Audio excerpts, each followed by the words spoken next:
Good morning, good evening, good afternoon, wherever you may be. CC here, Chris, from New York, Westchester County. It's September, I guess 2nd. Is it the 2nd? I guess it is. 2019.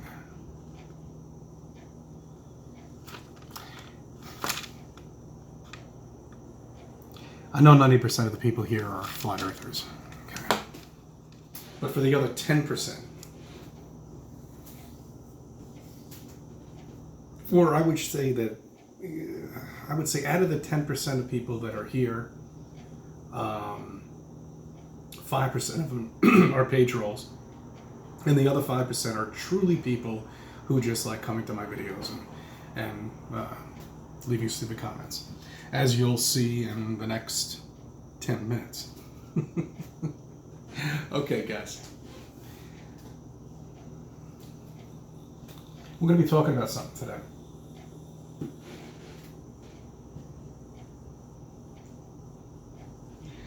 We're talking about the Coriolis effect. You see, I looked this up on Google, and apparently the Coriolis effect,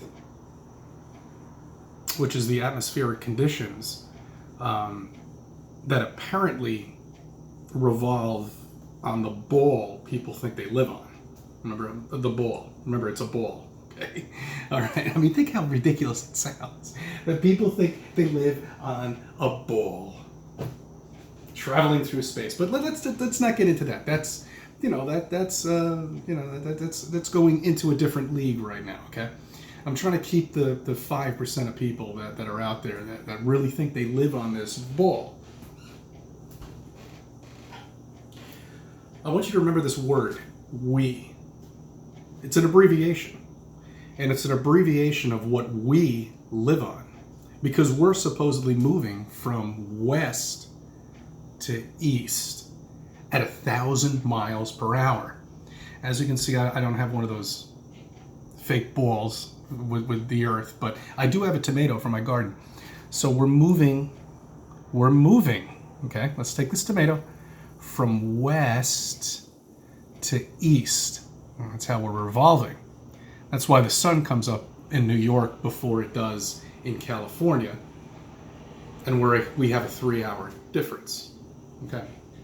So we're traveling at 1,000 miles per hour from west to east. Okay, remember that word, we. We are.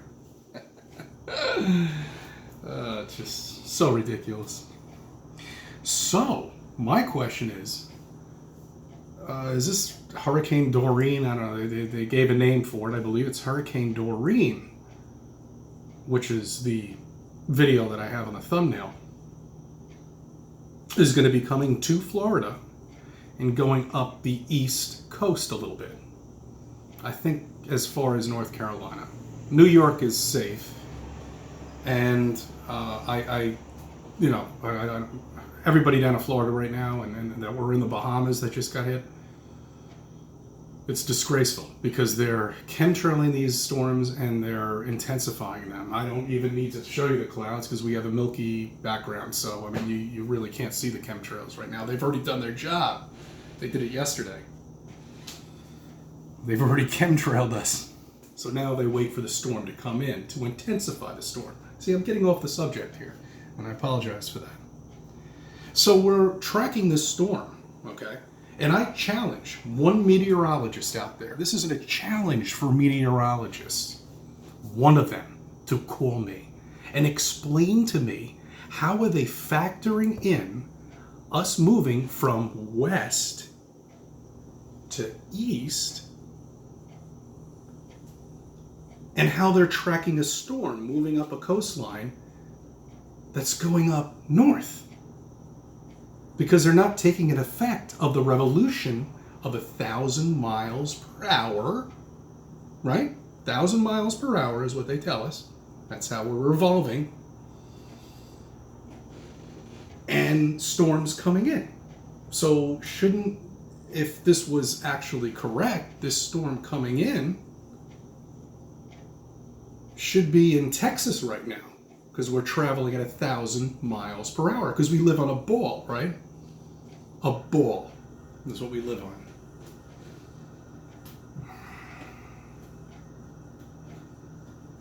So where does a Coriolis effect take place? How high do you have to be for the Coriolis effect to take place? It doesn't make any sense. According to Google, the Coriolis effect takes place the minute you launch a paper airplane out of your hand. Then why is it moving? Why does it land right where I predict it to land? I don't know. Hey, I mean, I've got a degree in computer science. I did take Calculus 3, but I'm no mathematician. And I can't figure any of this out. How can they figure it out? Are meteorologists mathematicians? Well, they must be. You have to be.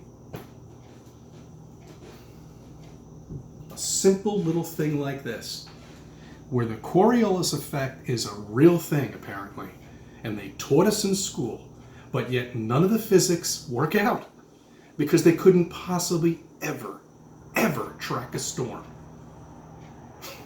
And they can't tell me where it's going to be in 5 days because technically if the Coriolis effect did take place and I can launch a plane off and the Coriolis effect would take place 5 to 10 feet, and now you're talking about a storm that's, I don't know, the clouds, what's the ceiling cover on most of these storms? 20,000 feet? Oh, I'm running out of time. Damn it. All right, I think I made my point.